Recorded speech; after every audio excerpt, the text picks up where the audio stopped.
अस्सलाम वालेकुम। क्या आप किसी कंपनी में as an accountant purchase department में काम कर रहे हैं और ये सीखना चाहते हैं कि परचेज कंट्रोल अकाउंट को कैसे मैनेज किया जाए, परचेजेस की रिपोर्टिंग कैसे की जाए कि जो भी ऑर्गेनाइजेशन की रिक्वायरमेंट्स हैं। तो इस ट्यूटोरियल में हम सीखेंगे कि अगर हमारे पास परचेजेस का रॉ डेटा हो तो उससे हमने ऑर्गेनाइजेशन की नीड्स के अकॉर्डिंगली रिपोर्टिंग कैसे करनी है और परचेजेस को मैनेज कैसे करना है। तो अकॉर्डिंगली हम स्टार्ट करते हैं। चैनल जरूर सब्सक्राइब कीजिएगा। जैसे कि आपको इंट्रोडक्शन ने बताया, आज हम परचेज कंट्रोल अकाउंट को देखेंगे।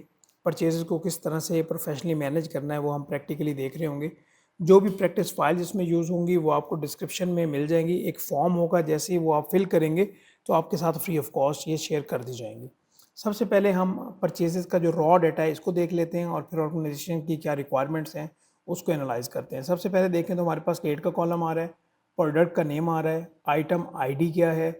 अच्छा, आगे ग्रुपिंग भी दी हुई है। हमें ग्रुपिंग का क्या मतलब हो सकता है कि लाइक इसमें 15-20 जितने भी ग्रुप्स हैं तो पॉसिबिलिटी है कि एक ग्रुप में एक या एक से ज़्यादा प्रोडक्ट्स हों।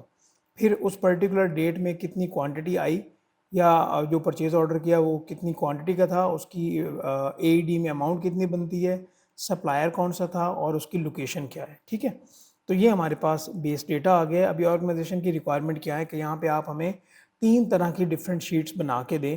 एक तो प्रोडक्ट्स की सेपरेट हो, सप्लायर्स की सेपरेट हो और मेन शीट में क्या हो कि मेन शीट में हमारे पास इसकी कॉस्टिंग भी आ रही हो और इसका स्टेटस भी आ रहा हो कि डिलीवर कितनी हो गई है, ओवर ड्यू कितनी है, अभी तक जो ऑन टाइम डिलीवरी है वो कितनी हुई है। तो एक कॉम्प्रिहेंसिव तरीके से सिंपल वे में परचेजेस को कैसे मैनेज करना है वो हम इस ट्यूटोरियल में सीख रहे होंगे। अच्छा, यहाँ पे एक बात नोट कीजिएगा कि मैंने पहले थोड़ा सा यहाँ पे ना डेटा ऑलरेडी बना लिया हुआ है कि यहाँ पे हमें पंचिंग करते हुए ज़्यादा टाइम वेस्ट हमारा ना हो। तो प्रोडक्ट्स एंड सप्लायर्स, जब हम ये दो शीट्स का डेटा यहाँ पे फिल कर लेंगे ना, तो हमारी मेन शीट में फिर हमने यहाँ पे फॉर्मूलाज लगाने हैं, लिंकिंग करनी है, तो हमारा यहाँ पे ऑटोमेटिकली चीज़ें जो है ना वो अपडेट हो रही होंगी। और सारा हमारा बेस डेटा कहाँ पे पड़ा है, ये परचेज डेटा है ये वाला, जो कि आपको डिस्क्रिप्शन से मिल जाएगा जिस तरह मैंने आपको बताया है। सबसे पहले हम प्रोडक्ट्स में आ जाते हैं। प्रोडक्ट्स में मैंने यहाँ पे चंद इन्फॉर्मेशन ही मेंशन की है। Serial number, product name, ID या एसक्यू नंबर उस प्रोडक्ट का क्या है, कंपनी का नेम क्या है और लोकेशन क्या है।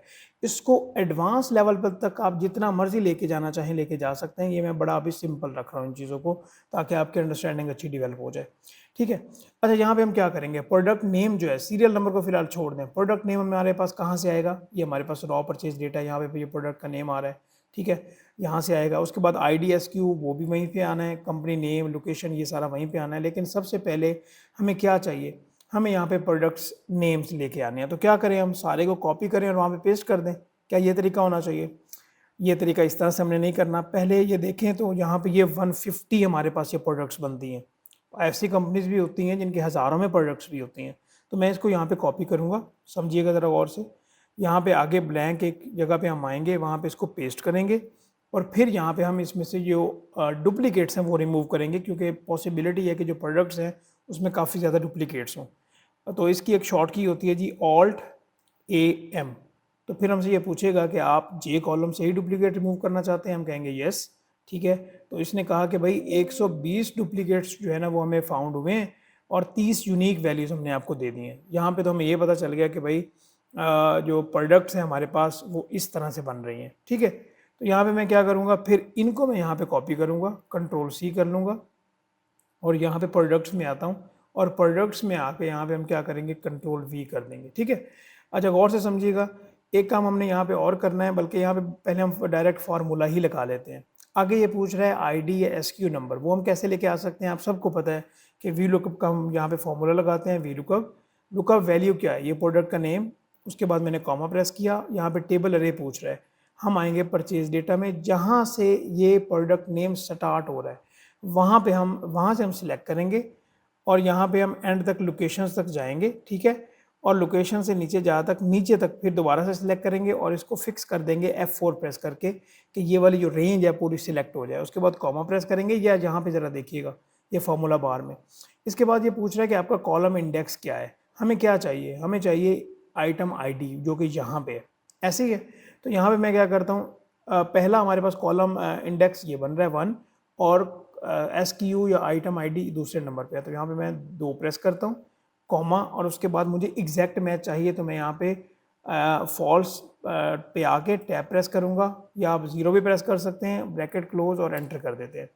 जैसे ही हमने यहाँ पे एंटर किया तो आप यहाँ पे देखेंगे कि SKU नंबर भी हमारे पास आ गए हैं। उसके बाद कंपनी का नेम के लिए क्या करेंगे, दोबारा से सेम फार्मूला लगाएंगे, लेकिन दोबारा से फार्मूला लगाने की ज़रूरत नहीं है, इसी फार्मूला को कॉपी करेंगे, आगे पेस्ट कर देंगे, फिर यहाँ पे पेस्ट कर देंगे। परेशानी की वाली बात नहीं है कि यहाँ पे NA क्यों आया है। NA इसलिए आया क्योंकि यहाँ पे जो हमारे पास कॉलम इंडेक्स है, हमने यहाँ पे 2 सिलेक्ट किया हुआ था क्योंकि हमारे आइटम ID में कॉलम इंडेक्स दूसरे नंबर पे आ रहा था। कंपनी नेम और लोकेशन के लिए हम देख लेते हैं कि कॉलम इंडेक्स कौन सा बनता है। यहाँ पे हम आएंगे और यहाँ पे अगर हम देखें तो हमने रेंज वाली कौन सी सिलेक्ट की हुई थी, पहला कॉलम उसका ये था 1 2 3 4 5 6। छठे नंबर पे सप्लायर का नेम है या कंपनी नेम आप कह सकते हैं। सातवें नंबर पे हमारे पास लोकेशन आ रही है। तो दोबारा हम प्रोडक्ट्स में जाएंगे, NA में जाएंगे, यहाँ पे F2 करेंगे और जहाँ पे ये जो कॉलम इंडेक्स है यहाँ पे इसको रिमूव करके यहाँ पे मैं 6 कर दूंगा, मेरे पास कंपनी का डेटा आ जाए और एंटर कर दूंगा। अभी भी इस तरह से आ रहा है वाई। अच्छा ठीक है जी, ये यहाँ पे देखें ये क्या कह रहा है, D3 को इसने यहाँ पे ये सिलेक्ट कर लिया। तो यहाँ पे हमें एक और थोड़ी सी गलती करे जो की थी उसको हम ठीक कर लें।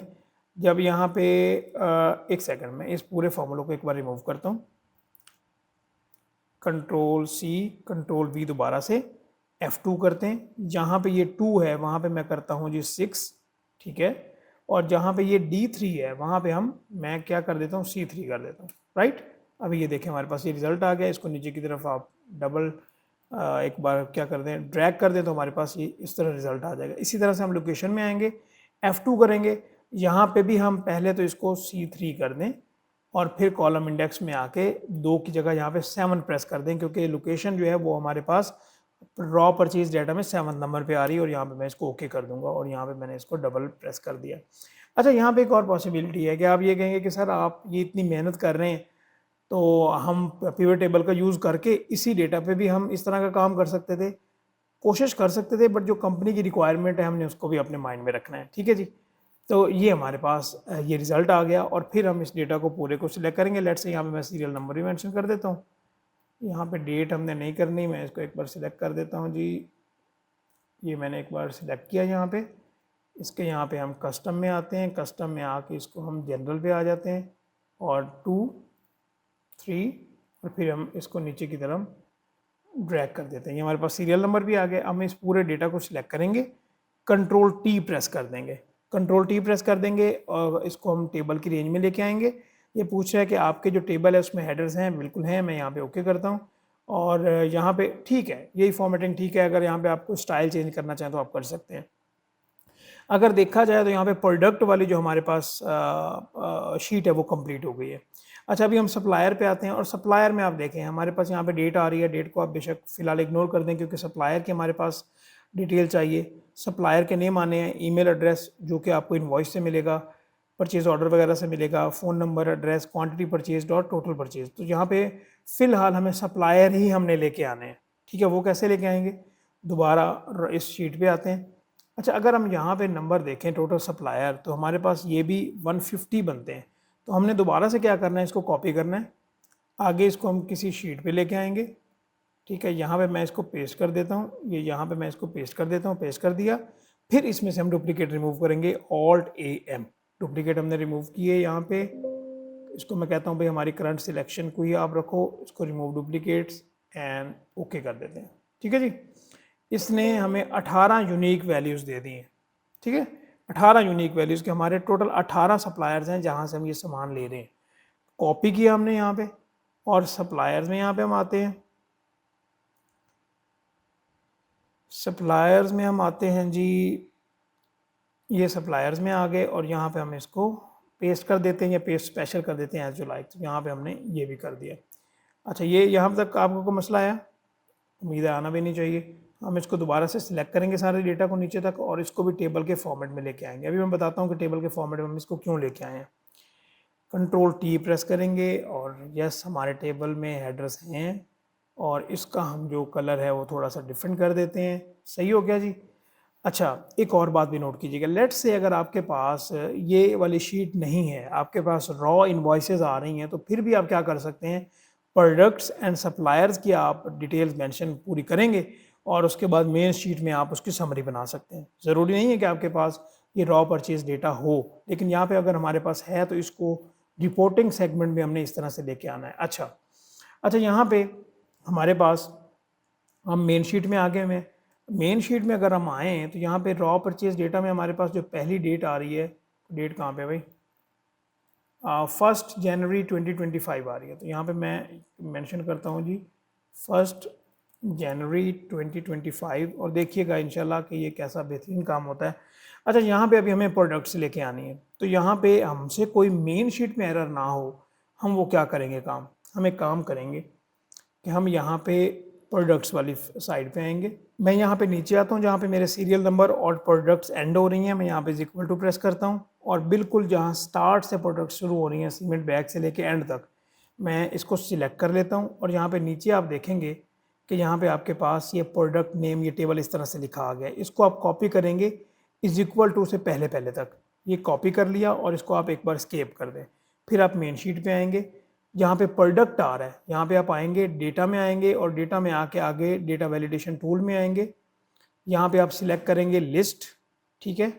लिस्ट के बाद यहाँ पे सोर्स में आप मेंशन करेंगे इक्वल टू, ब्रैकेट ओपन करेंगे आप यहाँ पे, और इक्वल टू के बाद एक, सॉरी, यहाँ पे आप लिखेंगे indirect, equal to indirect, bracket open करेंगे, डबल कॉमा स्टार्ट, वो जो आपने कॉपी किया तो उसको आप पेस्ट करेंगे, डबल कॉमा क्लोज और ब्रैकेट क्लोज कर देंगे, और फिर यहाँ पे आप इसको ओके कर देंगे, ठीक है। जैसे हमने यहाँ पे ओके किया, यहाँ पे आप देखें कंट्रोल सी, और इसको आप नीचे तक कंट्रोल वी कर लें। अभी आप देखेंगे कि यहाँ पे एक्चुअली हुआ क्या है। यहाँ पे देखिएगा कि अभी एक यहाँ पे आपको एक एरो नज़र आ रहा है, यहाँ पे एरो किया तो वो वाली सारी की सारी जो लिस्ट हमने प्रोडक्ट्स में बनाई थी वो हमारे पास आ गई है। अभी यहाँ पे लेट से आप कोई भी यहाँ पे आप सिलेक्ट करना चाहें इनवॉइस से देख के कि पहला कौन सा था, तो उसके अकॉर्डिंगली आप यहाँ पे कर लेते हैं। लेट से मैं यहाँ पे ये मैंने आइटम सेलेक्ट कर लिया, हमारे पास ये आइटम आ गई, ठीक है। इसको हमने ऑटो एडजस्ट भी कर लिया। अभी इसी तरह से अगर हमने इसकी ये वाली लेके आनी है, इसकी आईडी क्या है, तो उसके लिए हम क्या करेंगे equal to V lookup, tab press करेंगे, ये हमारे पास लुकअप वैल्यू है, कॉमा प्रेस करेंगे, उसके बाद प्रोडक्ट्स में आएंगे, ये हमारे पास जहाँ से प्रोडक्ट स्टार्ट हो रही है वहाँ से हमने सिलेक्ट किया, और प्रोडक्ट एसक्यू दूसरे में ही है, तो मैंने प्रोडक्ट और ये जो एसक्यू वाला कॉलम है इन दोनों को सिलेक्ट किया, F4 प्रेस किया, उसके बाद कॉमा प्रेस किया, कॉलम इंडेक्स नंबर हमारे पास 2 है जहाँ पे ये एसक्यू नंबर है, कॉमा प्रेस किया, हमें एग्जैक्ट मैच चाहिए, टैब प्रेस करेंगे और ओके कर देंगे, ठीक है जी। देखिए अभी यहाँ पे लेट से मैं कोई भी चेंज करता हूँ, लाइक लॉक सिलेंडर करता हूँ, तो यहाँ पे देखिए ऑटोमेटिकली इसकी आईडी चेंज हो जाएगी। इस तरह से हम अपनी चीज़ों को ऑटोमेट करेंगे। अभी मैं यहाँ पे एग्जांपल कर रहा हूँ कि लेट से इसकी जो क्वांटिटी थी वो 10,000 यूनिट्स थी, ठीक है। यहाँ पे मैं इसको होम में जाके इसकी नंबरिंग भी हम कर देते हैं, unit cost, total cost, delivery, इस पे अच्छा यहाँ पे डिलीवरी पे आ जाते हैं, ये यूनिट कॉस्ट और टोटल कॉस्ट को बाद में देख लेते हैं, ठीक है। इज इक्वल टू, यहाँ पे लेट से हमने ये परचेज ऑर्डर जो था ये 1 जनवरी को दिया, और हमने कहा कि ये हमें 7 डेज बाद इस डेट में प्लस कर देंगे 7 डेज की हमें डिलीवरी हो जानी चाहिए। इस डिलीवरी डेट के हिसाब से यहाँ पे हमारा स्टेटस अपडेट होगा, ठीक है। यहाँ पे भी पहले मैंने एक्चुअली एक बार ट्राई किया था, तो मैं इसको ना एक बार रिमूव कर लूँ, ये डेटा वैलिडेशन, क्लियर वैलिडेशन, यहाँ पे आते हैं, यहाँ पे आते हैं क्लियर रूल्स, और इसको ओके कर देते हैं, ठीक है जी, क्लियर है। अच्छा, यूनिट कॉस्ट की भी हम बात कर लेते हैं कि लेट से ये 10,000 जो क्वांटिटी हमने लॉक सिलेंडर की मंगाई है, इसकी जो यूनिट कॉस्ट है वो है 910 इज इक्वल टू, और ये हमें कैसे पता चलेगा, इनवॉइस से, परचेज ऑर्डर वगैरह से, ठीक है। ये हमने यहाँ पे मेंशन कर लिया कि इसकी 9.1 मिलियन अमाउंट बनती है। अभी आ गई है बारी सप्लायर नेम की। जिस तरह से हम यहाँ पे प्रोडक्ट्स लेके आए हैं उसी तरह से यहाँ पे हम सप्लायर नेम लेके आएंगे। सप्लायर्स में आ गए हैं, ये बिल्कुल मैं एंड पे आता हूँ, जहाँ पे ये एंड हो रहे हैं इज इक्वल टू, यहाँ पे उसी तरह से जहाँ से बिल्कुल स्टार्ट है, जहाँ से सप्लायर स्टार्ट हो रहे हैं, हेडिंग नहीं सिलेक्ट करनी, नीचे तक मैंने इसको सिलेक्ट किया, यहाँ पे हम आते हैं, इसको मैंने यहाँ पे कॉपी कर लिया, इज इक्वल टू से पहले पहले कॉपी, इसके प्रेस किया, मेन शीट में आते हैं हम, और यहाँ पे डेटा वैलिडेशन के थ्रू यहाँ पे लिस्ट लेके आ जाते हैं, ठीक है। ये लिस्ट आ गई, इज इक्वल टू इनडायरेक्ट, यहाँ पे आप मेंशन करेंगे डायरेक्ट, ब्रैकेट आपकी ओपन, डबल कॉमा, वो जो कॉपी किया था उसको पेस्ट करेंगे, double comma close, bracket close, और एंटर कर देंगे। देखें यहाँ पे हमारे पास अभी सप्लायर नेम भी आ गया। अभी पहले हम ये देखेंगे कि प्रोडक्ट क्या है, उसके बाद हम इनवॉइस से देखेंगे कि भाई वो सप्लायर कौन सा है। ये हमने गौर से देखना है। लेट से मैंने यहाँ पे ये सप्लायर सेलेक्ट कर लिया, इसको ऑटो एडजस्ट कर देते हैं और आगे बात। अच्छा, हमारे पास लेट से ये जो 10,000 क्वांटिटी आई है इसमें फ्रेट नहीं है, ठीक है, इसमें फ्रेट नहीं है। मैं यहाँ पे मेंशन करता हूँ कि लेट से ये वाली जो अमाउंट है हमारे पास ये हमें फ्रेट का पड़ गया 25,000। अभी हमारे पास यूनिट कॉस्ट, ये फ्रेट की यूनिट कॉस्ट कितनी बनती है, या हम पहले टोटल कॉस्ट निकालते हैं, इज इक्वल टू ये हमारे पास टोटल कॉस्ट आई है 9.1 मिलियन, इसमें प्लस करेंगे जो टोटल फ्रेट आया वो, ठीक है, और फिर यहाँ पे हम यूनिट कॉस्ट निकाल लेंगे इंक्लूडेड, जिसमें इंक्लूसिव होगी फ्रेट भी, डिवाइड बाई ये 9.125 मिलियन, और जो टोटल हमारे पास क्वांटिटी है यहाँ पे हमने किया, तो हमारे पास पहले यूनिट कॉस्ट कितनी आ रही थी 910, अभी फ्रेट मिला के कितनी आ रही है 912.5, ठीक है। अभी हम यहाँ पे स्टेटस की बात करेंगे। मैं यहाँ पे किसी भी आप शीट पे आए, ठीक है, ये लाइक हमारे जो बेस डेटा थी ये वहीं पे आ जाए। यहाँ पे आप 3-4 चीज़ें लिख लें। Let's say over due delivery in time purchased, जो भी आपको बेहतर लगे अकॉर्डिंग टू योर नीड्स। यहाँ पे आप 2-3-4 लिख इस तरह से लिख सकते हैं। यहाँ पे हम आते हैं मेन शीट में, और यहाँ पे हम आते हैं दोबारा से स्टेटस वाली टैब में, डेटा वैलिडेशन में। यहाँ पे हम आएंगे एनी वैल्यू, उसको करेंगे हम लिस्ट, इज इक्वल टू, यहाँ पे हम सोर्स अभी बता देंगे, सिर्फ इज इक्वल टू करेंगे। रॉ ये मेन शीट पे आएंगे जहाँ पे हमने ये तीनों वैल्यूज लिखी हैं, इनको सिलेक्ट करेंगे और इसको हम ओके कर देंगे। ठीक है जी, क्लियर हो गई बात। तो यहाँ पे अभी देखें, लेट से हम ये कहते हैं कि भाई 8 जनवरी 2025 को डिलीवरी हो जानी चाहिए थी, तो ये डिलीवरी हो गई। तो यहाँ पे मैंने सिलेक्ट कर दिया डिलीवरी इन टाइम, राइट। एक और बात है, इसको सर थोड़ा सा और डायनामिक बनाते हैं। अगर हम होम पे आएँ और यहाँ पे हम क्या करें जी, कंडीशनल फॉर्मेटिंग में आते हैं, हम कहते हैं यहाँ पे highlight cell rules is equal to, यहाँ पे अगर आए जी डिलीवरी, अब मेक श्योर कि आपके स्पेलिंग ठीक होनी चाहिए, उसमें कोई गलती नहीं होनी चाहिए, डिलीवरी इन टाइम ये आए, तो यहाँ पे आप क्या करो, ग्रीन कर दो। ठीक है, यहाँ पे हमने ग्रीन कर दिया। इसी तरह से आप तीनों को 1 बाय 1 करके, अगर ओवर ड्यू है तो यहाँ पे आप रेड कर दें, अगर परचेजेस है तो आप उसको येलो कर दें। इसी लेट से मैं आपको एक बता देता हूँ, हाईलाइट सेल रूल्स, यहाँ पे आप इज इक्वल टू कर दें, यहाँ पे आप लिखें जी यू आर परचेज ही था ना, मुझे भी एग्जैक्टली याद नहीं है, एक बार मैं दोबारा से देख लूँ। हाँ, परचेज या ओवर ड्यू को कर लेते हैं हम। Conditional formatting, highlight cell rule is equal to overdue, इसको हम यहाँ पे जनाब ये रेड है तो इसको हम ओके करते हैं। लेट से यहाँ पे मैं कहता हूँ कि ये डिलीवरी ऑन टाइम नहीं हुई, यहाँ पे ये ओवर ड्यू हुई है, तो यहाँ पे आप देखें कि रेड हो जाएगा। इस तरह से जैसे हमारी पूरी की पूरी शीट हमारे पास क्या कहते हैं ये फिल हो जाएगी, तो हम इस शीट को जो क्लाइंट है, जो हमारे लाइक मैनेजमेंट है, उसको रिप्रेजेंट कर सकते हैं। और इसके अलावा जब हमारे पास फुल शीट हो जाए, और आपने ये इस तरह से करना है, क्योंकि मैं तो आपको सिखा रहा हूँ, आपने फिर ये क्या करना है कि इस पूरे डेटा को आपने एक बार सिलेक्ट करना है। ठीक है, एक बार आपने हेडिंग्स में इसको सिलेक्ट किया, फिर यहाँ पे इंसर्ट वाले ऑप्शन पे आएंगे, फिर यहाँ पे पिवट टेबल पे आएंगे, और बेहतरीन सा इसको आप न्यू वर्कशीट पे लेके जाएं। ठीक है, और यहाँ पे आप बेहतरीन सा लाइक फॉर एग्जांपल आपको वो कहते हैं कि भाई आप हमें प्रोडक्ट्स बता दो, ये आपके पास रोज़ में आ गई हैं प्रोडक्ट्स। ठीक है, जो भी वहाँ पे आपने सिलेक्ट किया है, और यहाँ पे जो आपका स्टेटस है, ठीक है, यहाँ पे जो आपका स्टेटस है वो मुझे आप बता दो, ये कहाँ पे भला यार, ये वैल्यूज़ में, या यहाँ पे आप इसकी वैल्यू में आ जाओ। ठीक है, ये टोटल कॉस्ट जो है वो यहाँ पे आ गई। तो इस तरह से एक्चुअली आप यहाँ पे ओवर ड्यू, जो आपको पता चल जाएगा कि सप्लायर वाइज भी, जैसे भी आप इसको डैशबोर्ड भी बना सकते हो और अपनी रिक्वायरमेंट के मुताबिक इसको लेके चल सकते हो। तो ये हमने एक छोटी सी वर्किंग की है, जिसको आप मोस्ट एडवांस लेवल पे भी लेके जाना चाहो तो लेके जा सकते हो, इस शीट तक रहना चाहो तो वो भी रह सकते हो। अगर आप कहेंगे तो इंशाल्लाह ताला आने वाली किसी वीडियो में मैं आपको फर्दर डैशबोर्ड रिपोर्टिंग तक भी लेके चला जाऊंगा कि भाई इसको पूरा फिल करने के बाद हम डैशबोर्ड इसका कैसे बना सकते हैं, जो कि हमारे मैनेजमेंट की नीड है। इसके अलावा हमारे पास अकाउंटेंट्स के लिए प्रॉपर ट्रेनिंग्स अवेलेबल होती हैं, जिसमें आपको एग्जांपल देता हूँ कि फाइनेंशियल स्टेटमेंट्स बनाना बहुत ज़्यादा इंपॉर्टेंट है। तो आपने इंडिविजुअल, पार्टनरशिप, कंपनीज की फाइनेंशियल स्टेटमेंट्स कैसे बनानी है, उनके नोट्स, पॉलिसीज़, डिस्क्लोजर्स, डेप्रिसिएशन की वर्किंग, बुक्स को क्लोज करना, इसी तरह से अकाउंटिंग सॉफ्टवेयर्स हैं, ऑडिट ऑफ फाइनेंशियल स्टेटमेंट है, तो और बहुत रीज़नेबल फ़ी में। तो अगर आप उसमें इंटरेस्टेड हो तो आपको डिटेल्स डिस्क्रिप्शन में मिल जाएंगी, वो आप ज़रूर देख सकते हैं। थैंक यू सो मच, अल्लाह हाफ़िज़।